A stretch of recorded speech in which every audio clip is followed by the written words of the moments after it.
हाय, नमस्कार. मी सुवर्णा. कसे आहात तुम्ही सगळे? हाय, नमस्कार. मी शौर्य. उन्हाळा सुरू झाला की हं. आपल्यामध्ये एक लगबग चालू होती, ती म्हणजे लोणचं बनवायची. उन्हाळा असल्यावरती काहीतरी चटपटीत तोंडी लावायला म्हणून माणूस एक वर्षभरासाठी एक तयार करून ठेवतं, साठवणूक म्हणून. तर अशाच प्रकारे आम्हालाही लोणचं बनवायचं होतं. फौजींना खूप जास्त लोणचं आवडतं आणि शौर्याला पण. तर आंबट गोड चवीचं, गोड आणि तिखट दोन्ही पण लोणचं बनवायचं होतं. तर त्यासाठी आम्ही कैऱ्या घेतल्या होत्या. गावाकडे कसं शेकड्यावारी कैऱ्या भेटतात, त्यामुळं ते जास्त परवडलं जातं आणि जास्त भेटलं जातं. तर तसंच नाशिकमध्ये घेतल्यावरती ते किलोवरती भेटलं जातं आणि ते कमी क्वांटिटीमध्ये भेटतं. तर आम्हाला घरी पण लोणचं घालायचं होतं आणि मला नाशिकला पण घेऊन यायचं होतं.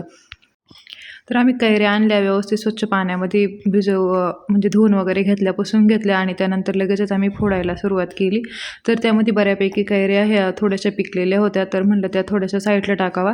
आणि काही काही कैऱ्यांना तर आतमध्ये बियांनाच कीड लागली होती. तर ते एकदम व्यवस्थित साफ वगैरे करून घेतलं, त्या साईडला ठेवल्या आणि ज्या एकदम व्यवस्थित व्हाईट व्हाईट आंबट होत्या त्या साईडला ठेवल्या. त्याचं आम्ही आंबट लोणचं करणार होतो आणि ज्या पिकलेल्या होत्या थोड्याशा त्याचं आम्ही गोड लोणचं करणार होतो. तुम्ही पण अशा प्रकारे लोणचं करता की मला कमेंटमध्ये नक्की सांगा. आम्ही तर म्हणजे तिखट पण आणि गोड पण दोन्ही पण प्रकारचं करतो. पण मग त्यामध्ये मीठ वगैरे जी माझी प्रोसेस आहे ती थोडीशी वेगळी आहे. कदाचित तुमच्यापेक्षा वेगळी असू शकते, कारण प्रत्येक भागामध्ये हे वेगवेगळ्या पद्धतीने बनवले जातं. देश जसा वेश बदलला जातो तसंच प्रत्येक भागामध्ये 10-15 किलोमीटरवरती गेल्यावरती प्रत्येकाची पद्धत ही वेगळी असते. तर ही पद्धतही माझी नाही आहे, म्हणजे माझ्या आत्याकडून शिकलेली मी आहे ही पद्धत आहे. कारण माझ्या आत्याचं हातचं लोणचं मला खूप जास्त आवडतं. तर मी आत्याला विचारूनच हे बनवलं होतं. मी मागच्या वर्षी पण बनवलं होतं, त्यावेळेस तर काही व्हिडिओ शूट करायला जमलं नव्हतं. पण मग ह्यावेळेस तर मी त्याचं व्हिडिओ शूट नक्की करून घेतला आहे. कैऱ्या जास्त होत्या तर फौजींना फोडून फोडून पण कंटाळा आला होता. नंतर माझे सासरे बसले होते कैऱ्या फोडायला. त्यांनी कैऱ्या फोडल्या, मी साफ वगैरे केले आणि त्यानंतर मी घेतलं होतं मसाल्याची तयारी करायला. मसाला वगैरे आणून घेतला होता, पण तिथे नेमकी मी मसाला आणायला गेले त्यावेळेस मी 50 ग्राम दालचिनी सांगितली, तर त्या दादाने 20 ग्राम दिली. त्यामुळे लोणच्याला जो एकदम स्वीटनेस आणि वास येतो तो थोडासा कमी झाला, बट इट्स ओके, काही नाही. मग नंतर आम्ही सामान वगैरे आणलं. त्यानंतर प्रत्येक वस्तू ही थोडी थोडी मी भाजून घेतली होती एकदम कमी गॅसवरती. आणि सगळे झोपल्यानंतर मी आणि सासूबाईंनी लोणचं बनवायला सुरुवात केली होती. कारण शौर्य झालं, माझ्या भाच्या वगैरे आलेल्या होत्या मामाच्या घरी सुट्टीला, तर ते एकदम मध्ये मध्ये करत होता. मग मी ते मसाले भाजून वगैरे घेतले होते, ते मिक्सरमध्ये बारीक करून घेतले. त्याच्यामध्ये बडीशोप वगैरे सगळं आहे जे तुम्ही पाहू शकता. त्यानंतर बेडेकर लोणचा मसाला घेतला. बेडेकरच्या मसाल्याने खूप छान लोणचं होतं. तर मी मीठ पण गरम करून घेतलं होतं. मीठ गरम करून थोडंसं भाजून घेतलं की त्याला पाणी सुटत नाही असं म्हणता. मग मी पण मीठ वगैरे भाजून घेतलं, थोडंसं गार करून घेतलं. त्यामध्ये हळद टाकली, जसं तुम्ही पाहता हळद, लाल तिखट आणि गरम मसाला जो आपण भाजून वाटून घेतला होता तो.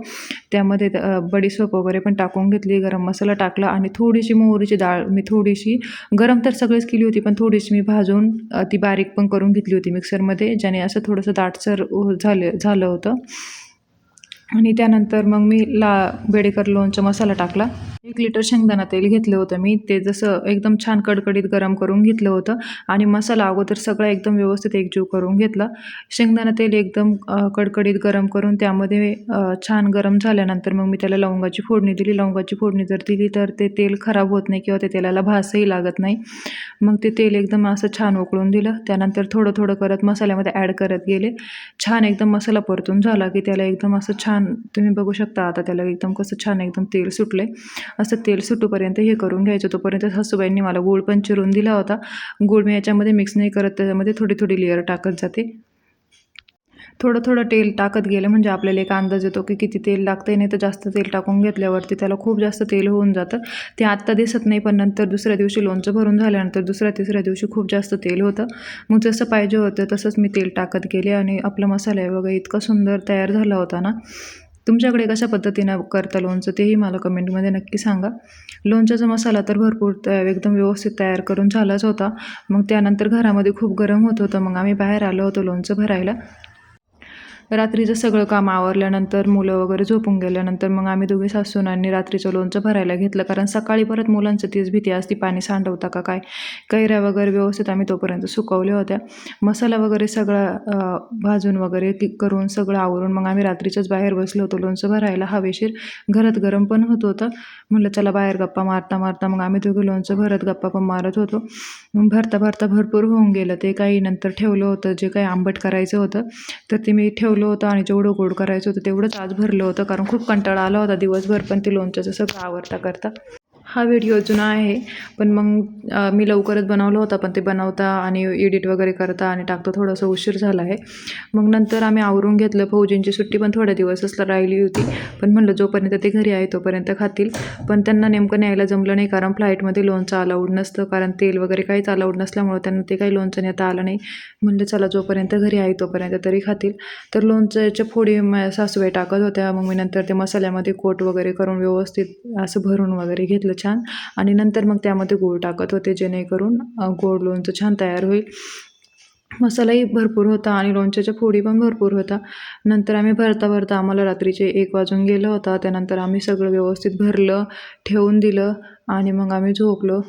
तर लोणचं छान झालं होतं. तुम्ही पण असं बनवलं नसेल असं, तर अशा पद्धतीनं तर तुम्ही पण बनवू बघा, तुम्हालाही आवडेल. कदाचित ज्याचं त्याला प्रत्येकाची टेस्ट आपल्या घरची जशी असते तशी सवय लागलेली असते, त्यामुळे प्रत्येकाची आवडही वेगवेगळी आहे. राहिलं होतं ते एकदम सगळं व्यवस्थित कोटिंग वगैरे करून घेतलं, सगळं बरण्या वगैरे भरून ठेवून दिल्या लोणच्याच्या, आणि सकाळी ते असं काहीसं दिसत होतं. तर चला भेटूया नेक्स्ट ब्लॉगमध्ये. तुम्हाला हा ब्लॉग कसा आवडला मला नक्की सांगा कमेंटमध्ये. तुम्हाला हा व्हिडिओ आवडला असेल तर आपल्या चॅनलला नक्की सबस्क्राईब करा. Thank you so much. चला भेटूया लवकरच आपल्या नवीन व्हिडिओमध्ये. हां बाय बाय. Bye bye.